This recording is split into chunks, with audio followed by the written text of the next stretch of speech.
अस्सलामु अलैकुम वरहमतुल्लाहि वबरकातुहू। मोहतरम सामीन और नाज़रीन, आज का मेरा मौजू है अज़ाब कब्र। बहुत सारे लोग अज़ाब कब्र के मुनकर हैं। वो कहते हैं कि कब्र में अज़ाब नहीं होगा, इस कब्र में अज़ाब नहीं होगा। तो वो असल में हदीस को नहीं मानते, वो हदीस के मुनकर हैं, वो इनकार हदीस करते हैं। जबकि कि मुसलमान का सही ईमान ये है कि कब्र में अज़ाब होता है। बहुत सारी आयतें ऐसी मिलती हैं जिससे साबित होता है कि कब्र में अज़ाब होता है। बहुत सारी अहादीस ऐसी मिलती हैं कि कब्र में अज़ाब होता है। तो आज मैं आपको एक हदीस बयान करने वाला हूँ जिसमें जनाब मुहम्मद रसूलुल्लाह सल्लल्लाहु अलैहि वसल्लम ने मरने से लेकर हिसाब किताब मुकम्मल होने तक और कब्र के अज़ाब के मुतल्लिक़ बताया है। एक बंदे के साथ क्या क्या मामला होता है, प्यारे नबी जनाब मुहम्मद रसूलुल्लाह सल्लल्लाहु अलैहि वसल्लम ने उसमें बयान कर दिया है। जो लोग इनकार हदीस करते हैं, हदीस के मुनकर हैं, उनको अपने अक़ीदे से, अपने मौक़िफ़ से रुजू करना चाहिए, तौबा करनी चाहिए और उनका वही अक़ीदा होना चाहिए जो अक़ीदा अहले सुन्नत वल जमात का है कि कब्र में अज़ाब होता है। असल में वो उनकी इतना समझ नहीं है, इतना उनके अंदर फ़हम नहीं है कि वो ये समझ सकें कि अल्लाह ताला जो चाहे वो कर सकता है। वो समझते हैं कि अगर कब्र के अंदर मुर्दा है, मुर्दे को क्या मसला है, क्या उसको क्या सज़ा होगी, उसको क्या तकलीफ़ होगी। रूह तो अल्लाह के पास पहुँच चुकी है। जब रूह अल्लाह के पास है और बंदा कब्र में है तो कैसे अज़ाब होगा, ये उनको समझ नहीं आती। उनको ये समझ नहीं है जैसे बंदे को ख्वाब में होता है। बंदा ख्वाब में होता है, रूह अल्लाह के पास होती है, इसके बावजूद भी बंदे को ख्वाब आता है, बंदे को डर भी आता है, बंदे को खुशी महसूस होती है। कभी बंदा ख्वाब में मक्का मदीना पहुंचा होता है, कभी बंदा उम्रा हज कर रहा है, कभी बंदा तवाफ़ कर रहा होता है, कभी बंदा मदीना की ज़ियारत कर रहा होता है, मस्जिद नबवी की ज़ियारत कर रहा है, कुबा की ज़ियारत कर रहा है। जैसा ज़हन होगा वैसा ही ख्वाब आएंगे। तो जैसे ख्वाब में रूह हमारे पास नहीं होती, जिस्म में नहीं होती, अल्लाह के पास होती है, इसके बावजूद भी हमें ख्वाब आते हैं। तो रूह और जिस्म का मामला, इसको अलग अलग करना, फिर तरह तरह के शकूक व शुबहात पैदा करना, तो तशकीक पैदा करना, ये अमल दुरुस्त नहीं है। हमारा ईमान अल्लाह के नबी पर है, हमारा ईमान अल्लाह ताला की किताब पर है, अहादीस पर है। हदीस में रसूलुल्लाह सल्लल्लाहु अलैहि वसल्लम ने एक ज़िक्र किया है, वो ज़िक्र मैं आपके सामने बताता हूँ। प्यारे नबी ने, नबी मोहम्मद रसूलुल्लाह सल्लल्लाहु अलैहि वसल्लम जो इमामुल अंबिया हैं, जो सैयदुल अंबिया हैं, जो शाफ़े महशर हैं, जो साक़ी कौसर हैं, जो वही के बगैर बात नहीं करते थे, जो वही के बगैर बोलते ही नहीं थे, जो हमारे सैयदुल कौनैन हैं वस्सक़लैन हैं, हमारा उनकी हर बात पर, हर लफ्ज़ पर हमारा ईमान है। वो प्यारे नबी जनाब मुहम्मद रसूलुल्लाह सल्लल्लाहु अलैहि वसल्लम क्या बयान करते हैं, वो मैं आपके सामने वो हदीस पढ़ कर सुनाता हूँ। वो हदीस क्या है? हज़रत बरा बिन आज़िब रज़ी अल्लाह ताला अन्हु बयान करते हैं कि एक दफ़ा हम प्यारे पैगंबर के साथ, जनाब मुहम्मद रसूलुल्लाह सल्लल्लाहु अलैहि वसल्लम के साथ एक जनाजे में शिरकत करने के लिए गए। एक अंसारी सहाबी का जनाजा था। तो कब्र की अभी खुदाई जारी थी, अभी खुदाई मुकम्मल नहीं हुई थी। तो रसूलुल्लाह सल्लल्लाहु अलैहि वसल्लम कब्र के पास किबला की तरफ मुँह करके बैठ गए। तो हम भी साथ सारे सहाबा कराम बैठ गए और सहाबा कराम ऐसे बैठे, इतने साकत बैठे कि उन्होंने हिलना जुलना और हरकत बिल्कुल बंद कर दी। ऐसे महसूस हो रहा था जैसे हमारे सरों पर परिंदे बैठे हुए हैं। तो प्यारे पैगंबर ने 3 दफ़ा आसमान की तरफ देखा, 3 दफ़ा ज़मीन की तरफ देखा। फिर आपने फरमाया कि कब्र के अज़ाब से अल्लाह की पनाह मांगो, कब्र के अज़ाब से अल्लाह की पनाह मांगो। प्यारे पैगंबर ने ये अल्फाज 3 दफ़ा कहे।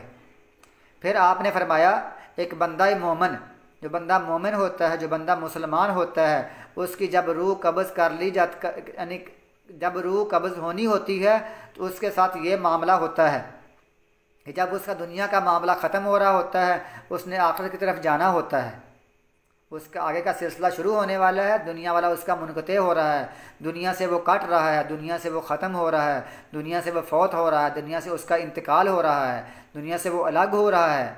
जब वो, ये अल्फाज तशरीह हैं मेरी तरफ से, अल्लाह के नबी ने फरमाया जब दुनिया से उसका इनक़िता हो रहा होता है, आखिरी तरफ वो जा रहा होता है, उस वक़्त कुछ फ़रिश्ते आते हैं और फ़रिश्ते उनके चेहरे चमक रहे होते हैं, जैसे सूरज चमकता है इस तरह उनके चेहरे सफ़ेद और रोशन होते हैं।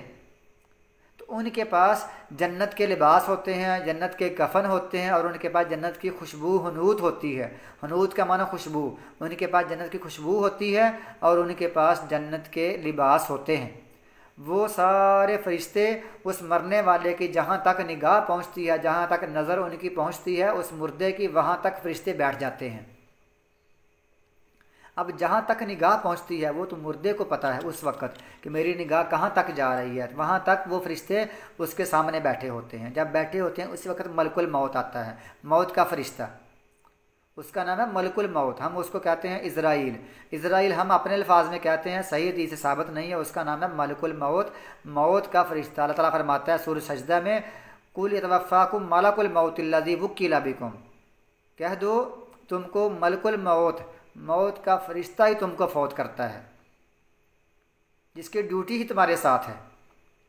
तो वो फरिश्ता आता है, वो मरने वाले के सर के पास बैठ जाता है, मरने वाले के सर के पास बैठता है। तो वो कहता है, ए पाक रूह, नेक बंदा है, मोमिन बंदा है, ए पाक रूह, ए इत्मीनान वाली रूह, निकल अल्लाह की बख्शिश की तरफ, अल्लाह की बख्शिश की तरफ और अल्लाह की रज़ामंदी की तरफ निकल। वो दो बातें करता है, ए पाक रूह, अल्लाह की बख्शिश की तरफ और अल्लाह की रज़ामंदी की तरफ निकल।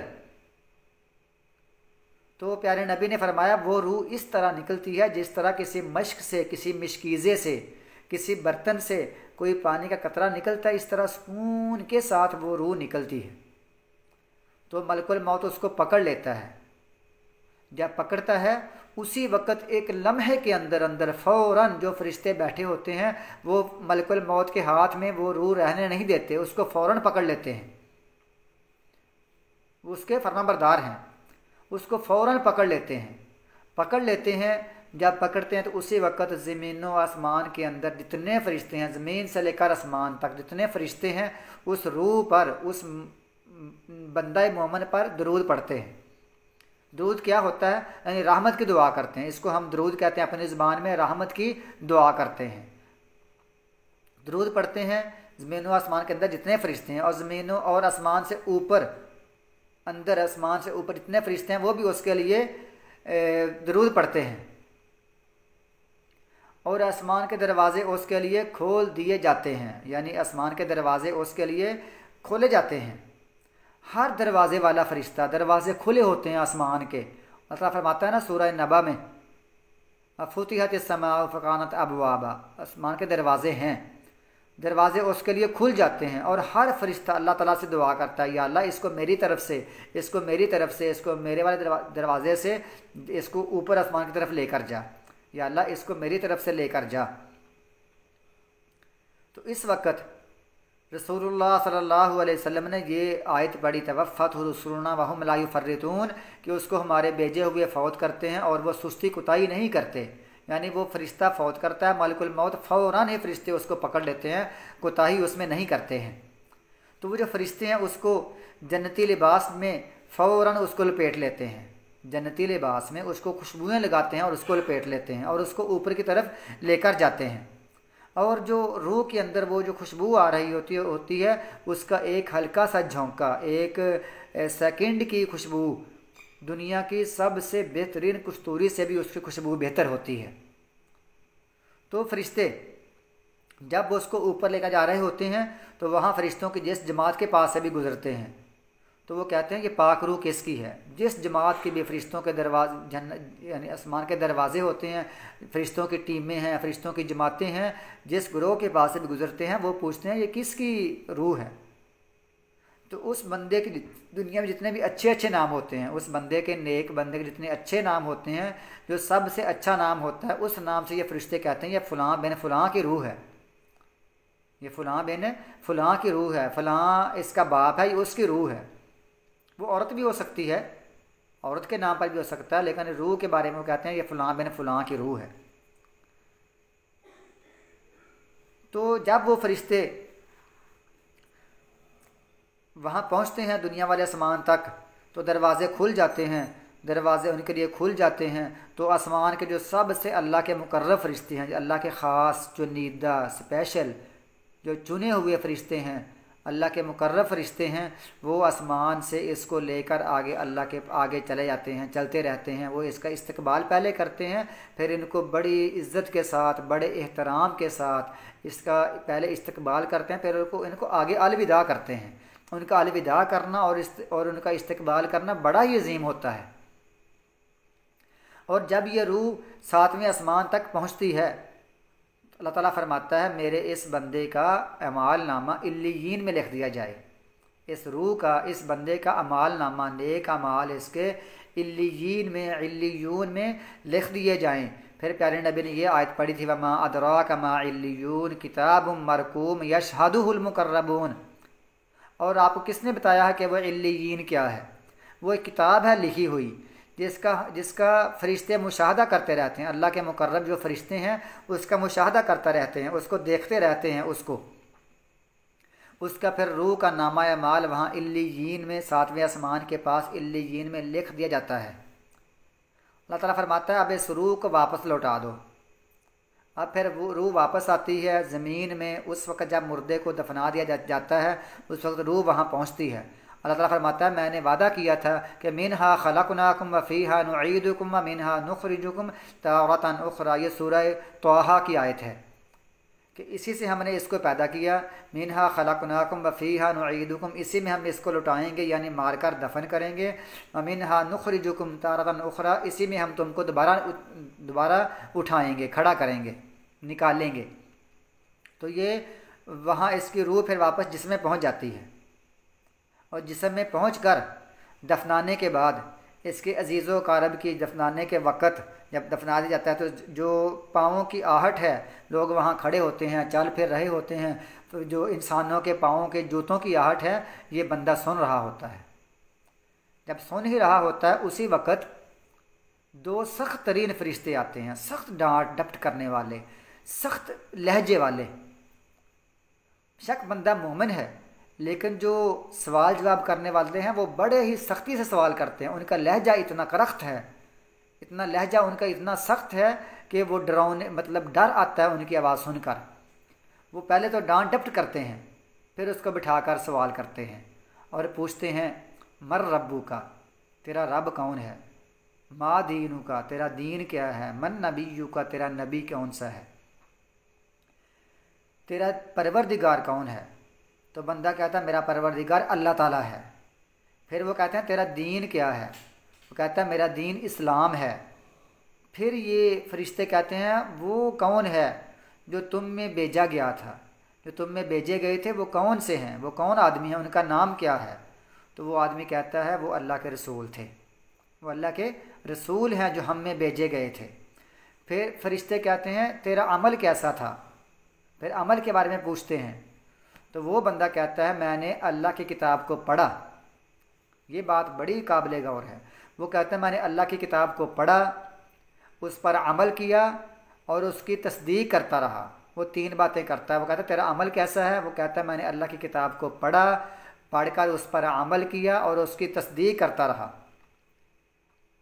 फिर फरिश्ता उसको फिर डांटता है, फिर कहता है तेरा पैगंबर, तेरा परवरदिगार कौन है, तेरा नबी कौन है? 2 सवाल फिर दोबारा करता है, तेरा परवरदिगार कौन है, तेरा नबी कौन है? तो ये वो आखिरी आजमाइश आती है, ये आखिरी इम्तिहान है जो बंदा मोमिन से इम्तिहान लिया जाता है। ये आखिरी आजमाइश है जो बंदा इस इम्तिहान में बंदे को इस इम्तिहान का जवाब देना पड़ता है, इस आजमाइश का जवाब देना पड़ता है। ये सख्त तरीन आजमाइश होती है। और ये वो मौका है जब यानी नबी ने फिर ये आयत पढ़ी युसब्बितुल्लाहुल्लज़ीना आमनू बिलक़ौलि साबित फिल हयातिद दुनिया फिल आखिरा। यानी नबी ने फिर ये आयत पढ़ी अल्लाह ताला यहाँ ईमान वालों को अल्लाह ताला पक्की बात का मजबूत रखता है। पक्की बात दीन इस्लाम, पक्की बात अल्लाह को कहना मेरा रब है, मेरा परवरदिगार है। फिर ये कहना प्यारे नबी मेरे रसूल हैं, मैंने किताब पढ़ी, मैंने उसकी तस्दीक की, उस पर अमल किया। ये वो मौका है। अल्लाह ताला फरमाता है ईमान वालों को अल्लाह ताला इस पक्की बात के साथ मजबूत रखता है, दुनिया की ज़िंदगी में भी और आखिरत में भी। दुनिया की ज़िंदगी ये वाली, यहाँ हम दीन पर पक्के रहते हैं और आखिरत में भी हम इंशाअल्लाह ताला पक्के रहेंगे। वो कब्र वाला कहता है, फिर कहता है मेरा परवरदिगार अल्लाह है, मेरा दीन इस्लाम है और मेरा नबी मोहम्मद रसूलुल्लाह सल्लल्लाहु अलैहि वसल्लम है। फिर आसमान से मुनादी आती है, आवाज़ आती है, अल्लाह ताला फरमाता है मेरे बंदे ने सच बोला है, मेरे बंदे ने सच बोला है, इसके लिए जन्नत में से एक बिस्तर लगा दो, जन्नत में से इसके लिए बिस्तर लगा दो और जन्नत की तरफ से इसके लिए दरवाज़ा भी खोल दो, दरवाज़ा जन्नत से खोल दो और इसका बिस्तर जन्नत में से वहाँ से लाकर यहाँ इसके लिए बिस्तर लगा दो। फिर बिस्तर लग गया, वो बिस्तर पर होता है, जन्नत से उसके लिए खिड़की खुली होती है, दरवाज़ा खुला होता है। फिर उसके बाद उसके लिए जन्नत की हवा आती है, जन्नत की खुशबू आती है और उसकी कब्र ता हद निगाह वसी और कुशादा होती है।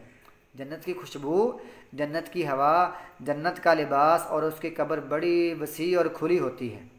जब ये काम होता है फिर उसके बाद उसके पास एक बड़ा हसीन जमील खूबसूरत चेहरे वाला और एक बहुत अच्छे लिबास वाला, बड़े खूबसूरत अच्छे लिबास वाला और पाकीज़ा और अच्छी खुशबू वाला उसके पास एक इंसान आता है। फरिश्ते फ़ारग हो गए, उसके बाद एक अच्छे चेहरे वाला, हसीन चेहरे वाला, खूबसूरत लिबास वाला और अच्छी खुशबू वाला उसके पास एक इंसान आता है। और एक और हदीस में आता है वो इंसान इस बंदे का हम शक्ल होता है। तो वो इंसान इस कब्र वाले से कहता है खुश हो जा, कहता है वो इंसान कहता है खुश हो जा, खुश हो जा, अल्लाह ताला तुझे खुश कर देगा, तुझे मसरूर कर देगा, तू अल्लाह की खुशियों से ही खुश हो जा। और वो कहता है अल्लाह की रज़ामंदी और हमेशा वाली जन्नतें तेरे लिए हैं, कहता है अल्लाह की रज़ामंदी और हमेशा वाली जन्नतों की खुशखबरी को तू कबूल कर, तू कबूल कर लो, तुम कबूल कर लो कि तेरे लिए हमेशा वाली जन्नतें हैं और तेरे लिए अल्लाह की रज़ामंदी है। और साथ ही कहता है ये वो दिन है जिसका तेरे साथ अल्लाह ने वादा किया था। वो इंसान कहता है तेरे लिए ये वो दिन है जिसका तेरे लिए अल्लाह ने वादा किया था, तू अल्लाह ताला की दायमी जन्नतों और अल्लाह की रज़ामंदी से तू खुश हो जा। तो आगे से ये इंसान कहता, ये जो कब्र वाला है ये कहता है अल्लाह तेरा भला करे, अल्लाह तुझे भी भलाई दे, तुझे भी भलाई की बिशारत दे, तू है कौन? तेरे चेहरे में से खैर ही निकल रही है, तेरे चेहरे से खैर टपक रही है, तेरे चेहरे से भलाई टपक रही है, तेरा चेहरा इतना खूबसूरत है कि उसमें खैर ही खैर नज़र आ रही है, तू है कौन? तो वो बंदा कहता है मैं तेरा नेक अमल हूँ, कहता है मैं तेरा नेक अमल हूँ। और अल्लाह की कसम, अब वो इंसान कह रहा है कब्र वाले को, अल्लाह की कसम मैं तेरे बारे में सिर्फ इतना ही जानता हूँ, इसके अलावा और कुछ नहीं जानता, सिर्फ यही जानता हूँ कि तू अल्लाह की इताअत में बहुत ही चुस्त था, तो अल्लाह की इताअत में बहुत फुर्ती करता था, अल्लाह की इताअत में तो बहुत फुर्तीला था, अल्लाह की इताअत में तो बड़ी चुस्ती करता था, बड़ी जल्दी करता था, और अल्लाह की नाफरमानी में बड़ी सुस्ती करता था, बड़ी कोताही करता था, बड़ी काहली करता था। अल्लाह के इताअत में तो बड़ा तेज़ था, बड़ा फुर्तीला था, और अल्लाह की नाफरमानी में तो बड़ा सुस्त था। तो फिर बाद में उसके बाद एक दरवाज़ा जन्नत से और एक दरवाज़ा जहन्नम से उसके लिए खोल दिया जाता है। और खुलता क्यों है? और उससे ये कहा जाता है अगर तू नाफरमान होता तो वो जहन्नम तेरा ठिकाना होता, अगर तू नाफरमान होता वो जहन्नम तेरा ठिकाना होता, और अल्लाह ताला ने तेरे नेक अमाल के बदले अपनी रहमत से तेरी जहन्नम को तेरी जन्नत से तब्दील कर दिया, अब तू जन्नती है। जब वो जन्नत में जो कुछ देखेगा वो कहेगा ए अल्लाह जल्दी से क़यामत कायम कर दे, ए अल्लाह जल्दी से क़यामत कायम कर दे, ताकि मैं अपने अहल व याल के साथ, अपनी बीवी बच्चों के साथ, अपने वालिदैन के साथ, अपने जो रिश्तेदार हैं, अपने अहल व याल, बीवी बच्चे, अपनी औलाद, अपने बहन भाई, अपने वालिदैन के साथ तेरी जन्नत में चला जाऊं, और अपने सामान की तरफ जो मेरा मालो मता है, मेरी जन्नत है, मेरी नहरें हैं, मेरी दूध शहद की नहरें हैं, या अल्लाह मैं उस तरफ चला जाऊं, जल्दी क़यामत कायम कर दे। अल्लाह फरमाता है ठहर जा, ठहर जा, अभी नहीं, ये दुनिया की ज़िंदगी, ये कब्र की ज़िंदगी है, ठहर जा। और दूसरा बंदा प्यारे पैगंबर जनाब मोहम्मद रसूलुल्लाह सल्लल्लाहु अलैहि वसल्लम ने फरमाया, अभी ये बंदा, इसके लिए फरिश्ते कहते हैं नम कल उरूसी, तू सो जा, दुल्हन की तरह सो जा। अब दुल्हन की तरह सोने से क्या मुराद है, ये खुद तशरीह में मतलब समझ आती है कि इससे मुराद ये है कि जैसे दुल्हन को घर की कोई फ़िक्र नहीं होती, घर के काम काज की फ़िक्र नहीं होती, घर के काम काज नई दुल्हन नहीं करती, ऐसे इस बंदे को भी कोई टेंशन नहीं, कोई फ़िक्र नहीं होती। या इसका मामला यह है जैसे दुल्हन की मेहमानवाजी होती है, ऐसे अब तेरी मेहमानवाजी होगी तो सुकून से लेट जा। और दूसरा बंदा जो फासिक है, मुनाफिक है, काफिर है, उसके बारे में प्यारे नबी ने फरमाया, जब दुनिया से जा रहा होता है तो आखिर की तरफ आ रहा होता है तो उसकी तरफ सख्त दिल और स्याह चेहरे वाले फरिश्ते आते हैं। दो उनकी, एक संग दिल हैं, एक स्याह चेहरे वाले हैं। वो जहन्नम के टाट लेकर आते हैं। जहन्नम के टाट में बदबू होती है, बदबू वाले जहन्नम के टाट होते हैं, वो लेकर आते हैं और उसके पास ता हद्दे निगाह बैठ जाते हैं। जहाँ तक उसकी निगाह जा रही होती है मुर्दे की, वहाँ तक वो बैठ जाते हैं। फिर मलकुल मौत आता है और इस मरने वाले के सर के पास बैठ जाता है और वो कहता है, खबीस रूह,